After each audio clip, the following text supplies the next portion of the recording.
মুখ্যমন্ত্রীকে পাল্টা শুভেন্দু অধিকারীর। মুখ্যমন্ত্রীর চিন্তার 8 এপ্রিলে ওই দিন সুপার নিউমেরারি পোস্ট নিয়ে শুনানি।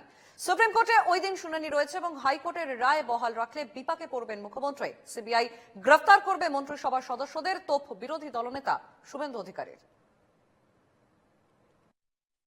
চোরের মায়ের লম্বা গলা। একটু আগে ইনি রামকে অ্যাটাক, বামকে অ্যাটাক, ঘুরিয়ে ফিরিয়ে অনেককে অ্যাটাক করেছেন। তিনি চাকরি বাতিল নিয়ে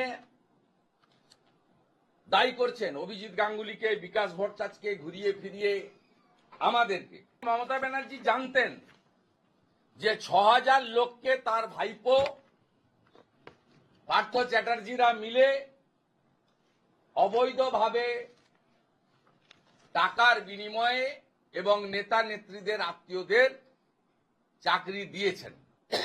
এই যে জাজমেন্টে যেমন যোগ্যদের বাঁচানোর চেষ্টা রাজ্য সরকার করেনি, সাথে সাথে রাজ্য সরকারের সবচেয়ে বেশি কনসার্ন এবং তারা উদ্বিগ্ন ছিলেন অতিরিক্ত শূন্য পদ ক্রিয়েট করার জন্য, সিবিআই তদন্ত আটকানোর জন্য।